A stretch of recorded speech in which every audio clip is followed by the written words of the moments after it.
My name is Fred, and in this video I'll start using functions. It's always easier to use functions rather than equations like y equals to something. So you put down f of x or d of x or whatever name you want. F of x equals to, and here is x squared. I take the up button next to the enter button, but you can't see it until you press the 2. Minus 6x plus 5. And here I got my function. I want to find the roots of the polynomial. Here they are. When x is 1 or x is 5, you got the y value 0. I want to find the extremum, and here it is. As always, this is dynamic, interactive, so I can change the value here, and all the other stuff will change as well. That is the roots, the extremum, and the graph. Enough of that. Away with you. And in comes here the second task. I'll just redo my function, and you'll see that the roots and the extremum will stay. So now I want that this should be x to 3 minus 6x 2 plus 4x plus 1. Now I've got that one. Just make a check. Yes, it's all right. Move it up a little to see all the things. And as I said, now we've got 3 roots and 2 extrema.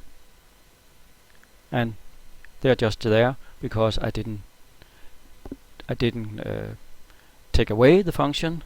I didn't delete it. I just edited the function. Third and final task I'll do is that I'll make something for demonstration purposes only. That is, this is not for students themselves to make. This is for using in class. The teacher make it on beforehand and discuss with the students. So I delete that one, and now I'll make 3 rulers. 3 sliders, as they're named here. First one, second one, and the third one. They are attached to that specific screen place. So if I move around with the area, you'll see that they stay, and it's all right. I could make them in different colors if I wanted to, and no real purpose for that. So now I'll make my function f of x equal to ax squared plus bx plus c. Comes here. I got a bracket around. I don't want that. I'll just change it. I sometimes make errors in the class, and I will always correct them in this fashion. You do make errors. That's the way. And the students should see how to correct errors. Now if I change a, you will see that the function lex goes down, comes up.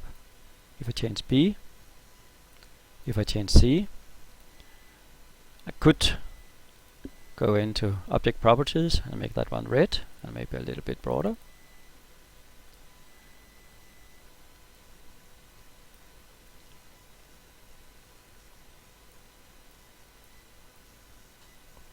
And then I could go to hide it, and then I could change the values here, and I could ask the students, well, what do you believe it would look like now?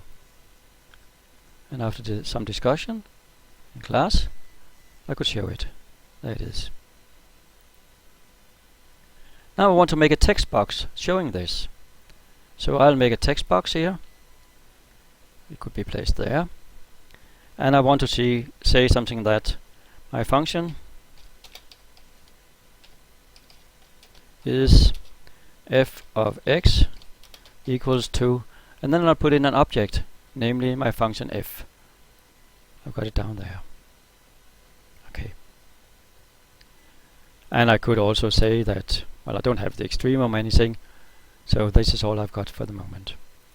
Okay, maybe I want it to be something with a larger text. Maybe medium and broad. That's it. So now I got my function, and whenever I change the values here, it will change down in the function as well. Now it's not shown. I want to show it. That's the way. Now I'll find my extremum again.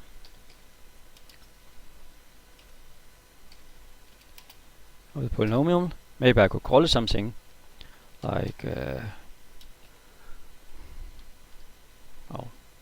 minimum, maximum. Well, you don't know. EX. Could I call it? Whatever I like. Now it's called EX. And for your purpose only, well, maybe I'll show it in class as well. But now I'll put a trace on the extrema. And that means that whenever I move these around, I'll see a track of it. So I can see here the nice curve that the extremum follows when you change the b. And that ends this video.